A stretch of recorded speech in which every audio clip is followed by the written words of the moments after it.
Hello, friends. On August 21, 1911, it was a Monday morning in the French capital, Paris. It was quite bustling. People were going to work in their offices when suddenly, three men came out of the Louvre Museum. The three had spent the previous night in the museum.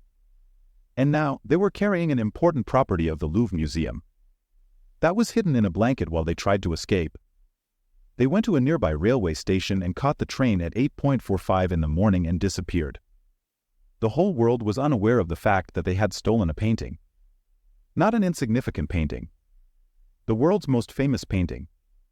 The Mona Lisa. Today, the value of this painting is close to $1 billion. What is the reason behind this? What are the secrets hidden in the Mona Lisa?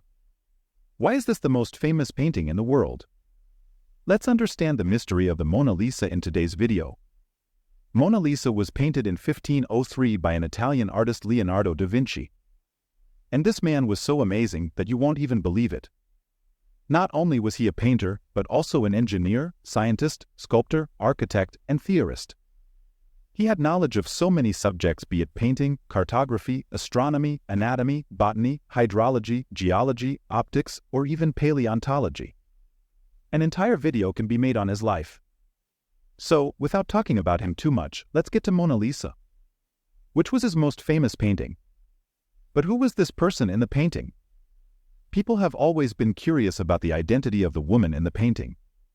The first revelation about this was made by an Italian artist named Giorgio Vasari, who wrote the autobiography of Leonardo da Vinci in 1550. According to Vasari, this woman was Lisa Gherardini. She was married to a silk trader who lived in Florence, Francesco Giocondo.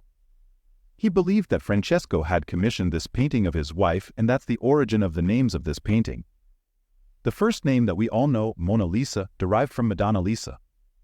Traditionally, in Italian, the word Madonna was used to mean madam. So, Madonna Lisa meant Madam Lisa.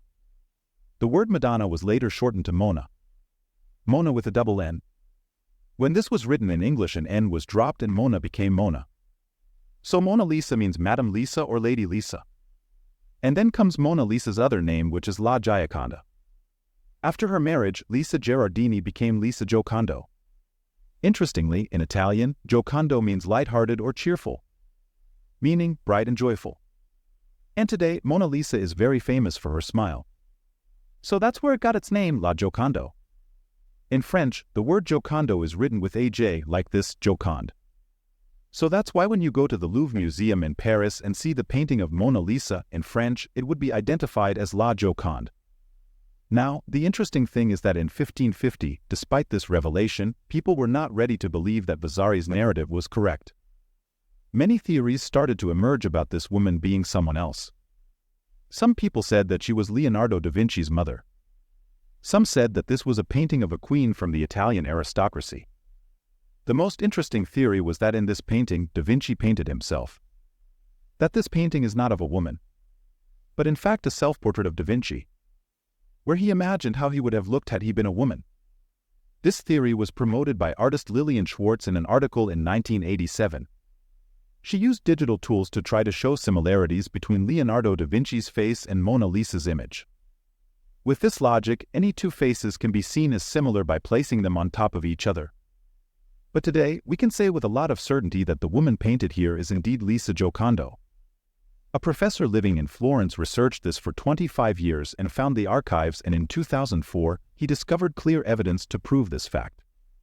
He also found that the Da Vinci family had a close relationship with Francesco Giocondo's family.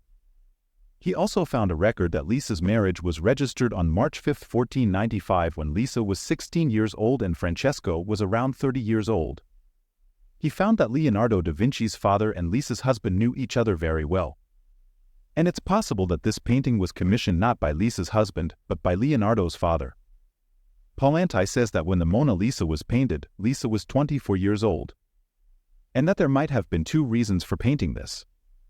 The first reason is that in 1503, when Francesco and Lisa bought their home, or the second reason is that in December 1502, when their second son was born. The second reason seems more probable because 3 years before this, in 1499, Lisa lost her daughter. If you look at this painting closely, you will see a veil over Lisa's hair. Many people call it a mourning veil. It is a veil that is worn when someone in the family has passed away. Now, one question arises here: if Da Vinci was Italian, Mona Lisa was Italian, then why is this painting in France today? Well, the thing about this is that in the year 1516, the King of France, King Francis I, invited Leonardo da Vinci to live in France. And so, da Vinci moved from Italy to France and took with him the Mona Lisa.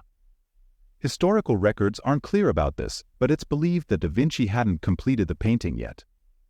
15 years after starting the painting, he was still working on this painting, trying to modify it and make it better. Meanwhile, in the year 1519, Leonardo da Vinci passed away during his stay in the French palace. And the king kept this painting as a part of his royal collection. About 150 years, in 1797, when the French Revolution happened, this painting was taken out of the palace and handed over to the Louvre Museum. The interesting thing is that this is the reason why the Mona Lisa was stolen in 1911. I had talked about this at the beginning of the video. The mastermind of this theft was Vincenzo Peruggia. He stole this painting together with his two friends. He was an Italian nationalist. He believed that this painting belonged to Italy, not in France. And so after stealing it, they took it to Italy. Stealing such a famous painting was a risky job, especially when the value of the painting was in millions of dollars. So, obviously, Vincenzo wouldn't have felt safe after this theft. Let's get back to Vincenzo, the Italian nationalist. We will talk about what happens next later in the video.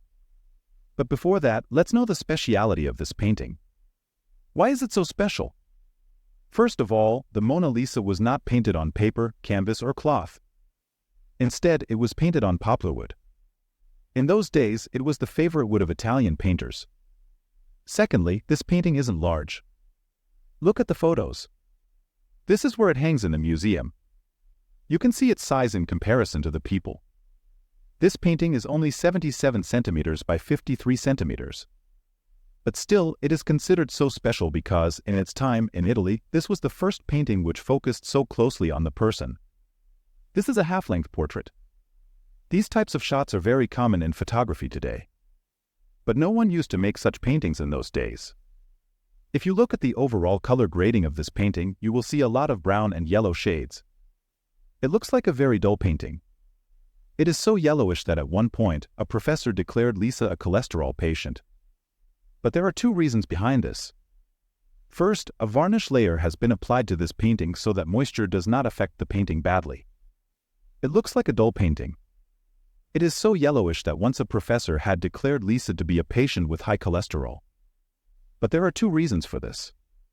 First, there is a layer of varnish on top of this painting, so that there are no ill effects of moisture on this painting since it was painted on wood. So it's necessary to protect it from humidity and moisture. And secondly, over time, there was bleaching. Originally, when this was painted, it used to be more bright and colorful. Some people tried to recreate this painting to see how it would have looked originally. Da Vinci used a very special painting style in this painting known as sfumato. The technique of blending. The background you see in this painting is a landscape. It is the Arno Valley in Italy. There are no clear boundaries or outlines between the background and Mona Lisa. In some places, Mona Lisa's hair is blended with the landscape. Blurring the outlines and blending the colors is the technique of sfumato. This is the secret behind Mona Lisa's mysterious smile. Look at Mona Lisa's smile carefully. The more you look at this smile, the more serious this face will look. But now look into Mona Lisa's eyes. Suddenly, you will see Lisa smiling more. If you look at any part of the painting, be it the background, Mona Lisa's forehead or her eyes, you will see the effect. Lisa's face starts smiling more when you don't focus on the smile. To perfect this smile, Da Vinci spent the most time. He spent many nights in a hospital in Florence, where he used to go and remove the skin of D3 bodies. He wanted to study the facial muscles and nerves and how they work together to create a smile. He wrote in his book that the muscles which move the lips are more numerous in man than in any other animal. It was very difficult for him to dissect the muscles of the lips because the muscles here are tiny and numerous. During this experiment, Da Vinci studied horses as well. He compared human expressions to that of horses. In the notes, he wrote, "Notice whether the muscle that raises the nostrils of the horse is the same as that which lies here in man." Hardly, throughout history, any other artist has dissected the faces of a horse and a human and done these experiments. His obsession with Mona Lisa's smile didn't end here. After this, he did research on optics as well. He found that the light rays don't merge together into a single point on our eyes, rather they spread out over the entire retina. The center of the retina, known as the fovea, helps us see the finest details. On the other hand, the rest of the retina picks up shadows and black and white imagery more. Using this knowledge, he focused on the shadows in such a way that even when you see the Mona Lisa in your peripheral vision, as in, if you are looking this way and Mona Lisa is on the other side, even if you are not paying attention to Mona Lisa, the effect of her smile is still there. When you look at her smile closely, you will see that its central line is a flat line, is why when you look at her smile, it looks like she is not smiling at all. But on the other hand, the shadows created using the sfumato technique have such an effect that when you look elsewhere, your peripheral vision sees that smile and its shadows are reflected. And then you feel that Lisa is smiling. How would it feel if I told you that the Mona Lisa is not one painting, rather two paintings? This is not a conspiracy theory, it's the truth. Mona Lisa's painting, as we know, a similar painting was created at the same time. The story of this second Mona Lisa began in the year 1504 when another legendary artist named Raphael made a rough sketch using pen and ink. This sketch looked something like this, and if you compare it with the Mona Lisa in Louvre, you can see a huge difference. In this sketch by Raphael, you can see two columns behind Mona Lisa. Here, the researchers believed that Raphael must have made his drawing based on the Mona Lisa painting. So, it was initially brushed off. But this theory was disproved by a German art historian in 1993. And Professor Paul Anti, whom I had mentioned earlier, who had been researching the identity of the Mona Lisa for 25 years, confirmed that Raphael actually lived right in front of the Giocondo family in Florence. So, does this mean that Raphael made an original painting on the same subject, with the same woman in the same pose? This seems quite unbelievable. Another answer to this question could be that another Mona Lisa painting exists which inspired Raphael to make this drawing. And this second Mona Lisa painting was revealed to the world in 1914. A novelist living near London, John R. Eyre, had a new version of the Mona Lisa. This is the new Mona Lisa painting. The same painting based on which Raphael made his drawing. This second Mona Lisa is 3.5 inches longer and 5 inches wider than the one in the Louvre. If you compare these two paintings, you will notice three things. First, the woman in this new Mona Lisa looks much younger. Second, the head in this new painting is tilted a little forward.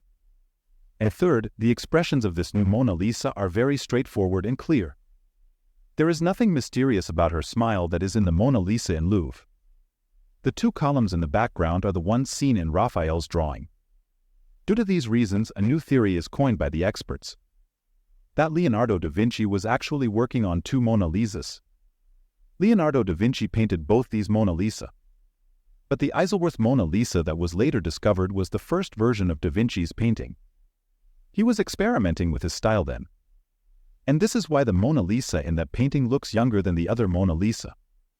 This theory remains a topic of debate to date. In 2010, the Mona Lisa Foundation started an investigation on the Isleworth Mona Lisa to find out the secret behind it. And they came up with another theory. They said that the face and hands of this new Mona Lisa were indeed painted by da Vinci. But the background was painted by an inferior artist. Perhaps a person working in Leonardo's workshop had finished this painting.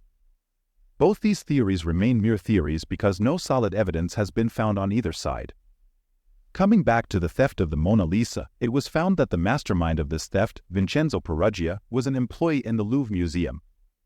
One day, he hid in some corner in the museum and spent the night there, after which, the next morning, he walked out with the painting. He believed that since Leonardo da Vinci was an Italian, this painting should be in an Italian museum.